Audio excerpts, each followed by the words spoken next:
तीन आमदार आपल्या हिंदू आहेत, तिन्ही आमदार हिंदू आहेत आणि आपला सण हिंदू असताना जेव्हा गणपती आता उद्या गणपती येणार आहेत आणि तुम्ही बघितलं ते गणपती उद्या येणार, अजून रस्त्याचा ठिकाणा नाही। गणपती बाप्पाच्या आगमनाला अवघा एक दिवस शिल्लक असताना वसई ते विरार दरम्यानचे रस्ते खड्ड्यांनी अक्षरशः छिन्नविच्छिन्न झाले आहेत। वसई पश्चिमेतील वालीव नाका ते वसई फाटा या रस्त्याची अवस्था अत्यंत खराब झाली आहे। मोठमोठ्या खड्ड्यांमुळे मार्गावर प्रचंड वाहतूक कोंडी निर्माण झाली असून वाहन चालकांना रोज 1 ते 2 किलोमीटरपर्यंत लांबच लांब ट्रॅफिकचा सामना करावा लागतोय। या खड्डेमय रस्त्यावरून प्रवास करणे प्रवासी आणि वाहन चालकांसाठी फारच त्रासदायक ठरत आहे। प्रत्येक क्षणी अपघाताची भीती डोक्यावर असून गाड्यांचे मोठे नुकसान होत आहे। या मार्गावरून दरवर्षी अंदाजे 200 ते 250 सार्वजनिक गणेश मंडळांचे बाप्पा आगमनासाठी येतात, परंतु यंदा मंडळांच्या कार्यकर्त्यांना खड्ड्यातूनच जोखमीवर बाप्पाला न्यावे लागत आहे।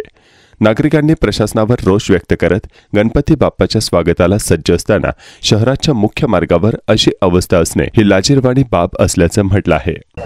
तुम्ही बघितलं ते वसई पूर्व पट्टीमध्ये म्हणजे वसई भागातच बघितलं तर आज तीन आमदार आपल्या हिंदू आहेत, तिन्ही आमदार हिंदू आहेत आणि आपला सण हिंदू असताना जेव्हा गणपती आता उद्या गणपती येणार आहेत आणि तुम्ही बघितलं ते गणपती उद्या येणार, अजून रस्त्याचा ठिकाणा नाही।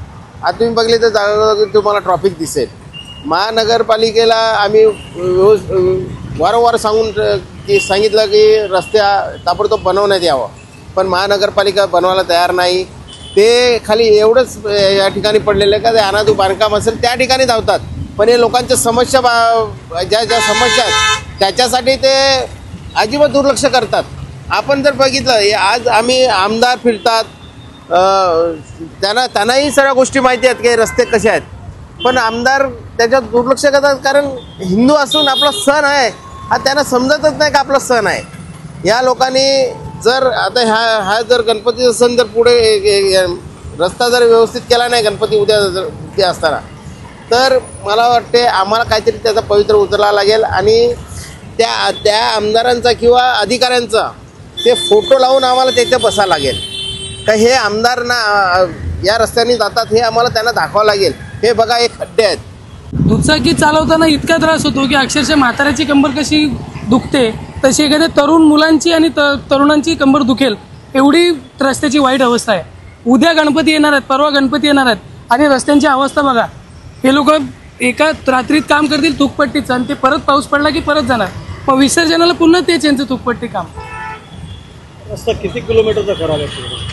रस्ता तर जिथून सुरू होतं वालीव नाक्यापासून ते पूर्ण वसई पूर्वेचा पट्टा पूर्ण खराब आहे, कुठेच चांगला नाही। आणि इथून आता आपण बघू शकतो या खड्ड्यांमुळे 1.5 ते 2 किलोमीटरची ट्रॅफिकची रांग लागलेली आहे। या रस्त्यावरून किती गणपती विसर्जन आणि येण्यासाठी आहे? इथून आपल्या वसईलाच जाणारे सर्व गणपती येतात हायवेवरून मुंबईवरून येणारे वसईचा महाराजा आपण इकडूनच आलेला बघितला, मग इथून आणताना महाराजाला देखील किती त्रास झाला असेल। आणि इतर जवळजवळ 100 ते 200 सार्वजनिक मंडळाचे गणपती येत असतील, म्हणजे अंदाजे जास्तीच असतील पण अंदाजे सांगते मी तेवढे।